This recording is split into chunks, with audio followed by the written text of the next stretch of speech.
On the 21st of December 1988, amidst the festive hustle and bustle, Pan Am Flight 103 prepared for its journey from London to New York.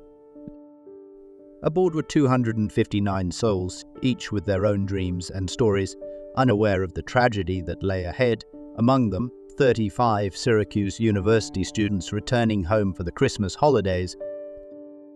The Boeing 747, which affectionately was christened Clipper Maid of the Seas, departed on time, just 38 minutes into its flight as the aircraft serenely navigated the heavens above Lockerbie. An unspeakable horror unfolded. Within its belly, a concealed explosive device, unbeknownst to all aboard and those below, was primed to ignite. In an instant, the Clipper Maid of the Seas was no more. From the tranquility of the evening sky, it became a torrent of fire and metal, disintegrating and cascading down upon the unsuspecting town of Lockerbie. The serene winter night was shattered by a scene of destruction, as fragments of what once was a marvel of aviation plummeted earthwards, leaving a trail of devastation in their wake. Homes were obliterated, the streets, once pathways of communal life, became avenues of destruction. Lockerbie, a town steeped in the quietude of Scottish life, was thrust into the annals of history, marked forever by a tragedy of unimaginable proportions. One person from the town says he witnessed what one described as resembling an atom bomb in the sky, recounting a horrific mushroom cloud. The disaster obliterated 21 buildings and took the lives of 11 residents on the ground. Among the heartbreaking stories, one man recounted the loss of his relatives with their house reduced to a crater, emphasizing the immediate and devastating impact on the community. As the debris settled and the inferno waned, the magnitude of the disaster began to dawn. The town lay in ruins, a stark testament to the violence that had befallen it. The aftermath of the explosion was a landscape of loss and devastation, a poignant reminder of the fragility of life and the indiscriminate cruelty of terror. A meticulous investigation ensued, led by Dumfries and Galloway Constabulary and the FBI. The discovery of a fragment from a Toshiba radio cassette player in the debris pointed to a bomb, shifting the focus of the investigation to international terrorism. The Lockerbie investigation utilized extensive forensic analysis and international intelligence sharing. Investigators meticulously searched the crash site, retrieving millions of pieces over several months, which were analyzed for explosive residue.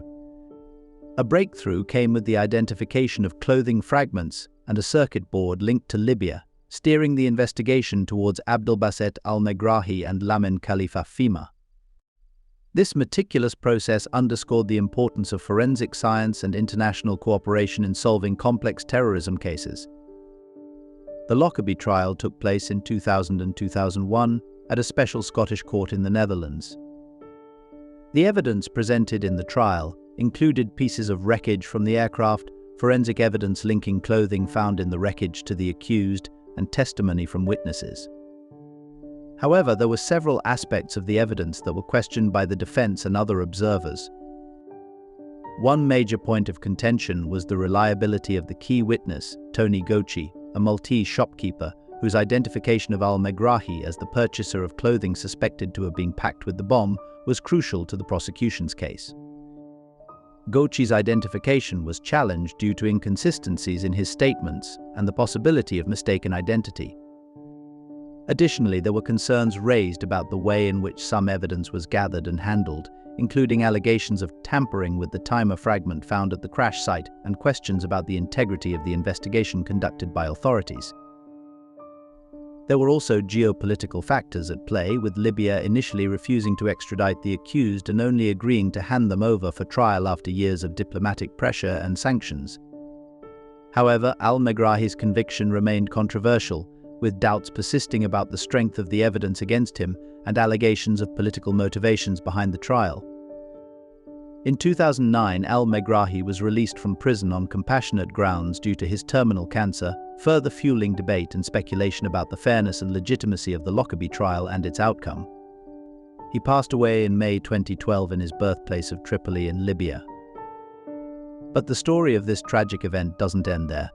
In fact, it continues to unfold to this day.